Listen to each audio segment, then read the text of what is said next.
The only thing more haunting than Haunted Mansion is probably going to be the box office numbers that they're going to receive.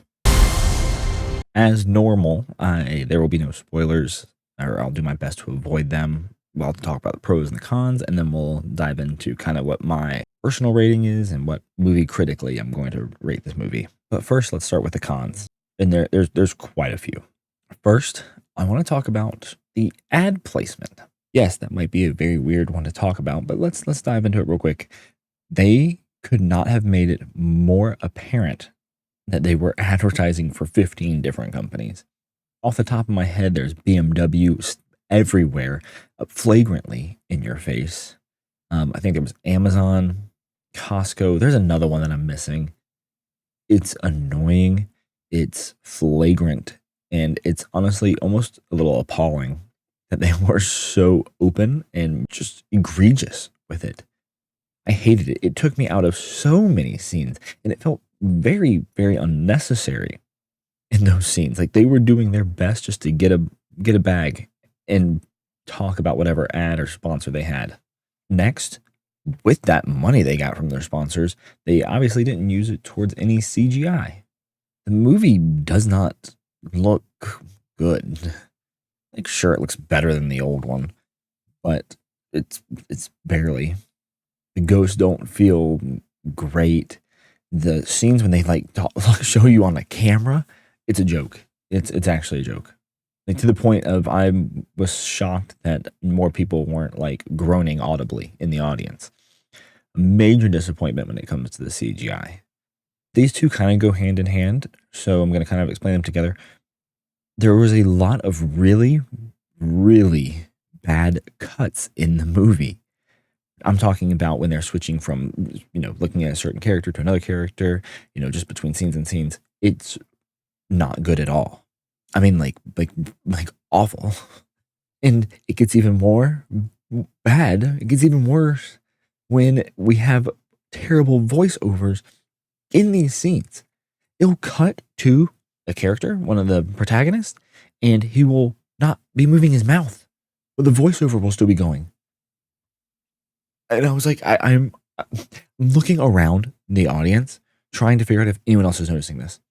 I mean, it happened a few times, not just like once, a few times with one specific character. And if you go see it, you'll recognize it because it's bad. He's literally talking, and his mouth is not moving. I am still perplexed that was even allowed to get to the big screen. Truly a shocking discovery when I got there and watched characters not move their mouths. Now I know that was a little animated, so let's jump to the pros. Let's jump to the pros. Honestly, I didn't mind the actors. I don't think it was great. I think they did what they could with their script, but the actors did pretty decent. Like Owen Wilson's character, very likable. Rosario Dawson, very likable. I would have to say that I really did appreciate some of them. Now, sure, I think it's more important for me to say now that this movie's not made for me, right?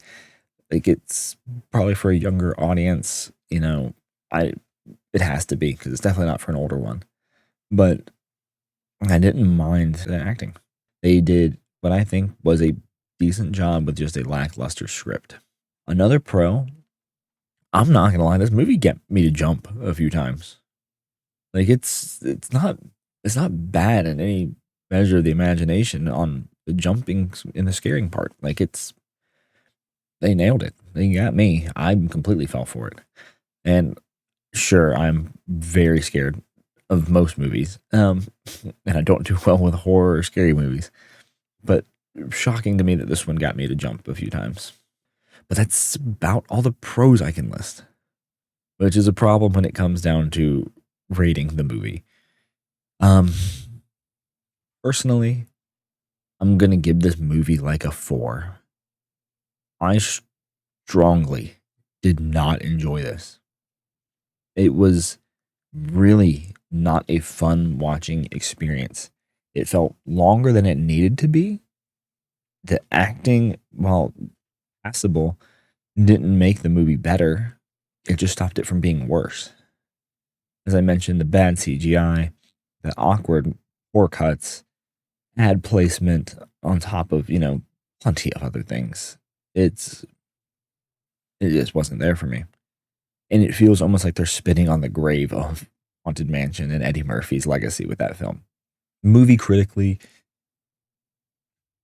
I'm about the same, if not less, maybe 3.5. Movie's bad. This movie's really, really bad. And it pisses me off even more that you release a scary movie in July. In July. Whatever. Maybe that's their prerogative. What, 2 weeks after Barbie and Oppenheimer? Yeah, I'm sure you're still crushing it. Like, the box office numbers are going to be bad, and they deserve to be bad. I would not recommend this film. I wouldn't recommend you to ever watch this. In fact, go watch the original. Put in the effort to go find and watch the original because this movie is not worth your time. There is no enjoyment to be found in it. There's no laughs. It's just a very weak production and honestly just didn't need to be made. So that'll be it for my review for Haunted Mansion. I still haven't seen Oppenheimer. Things have come up. I've been traveling, and I was supposed to go last night, but I saw Haunted Mansion instead. Different story. I'll see Oppenheimer today. We'll let you know like Tuesday when that review comes out what I thought about Oppenheimer.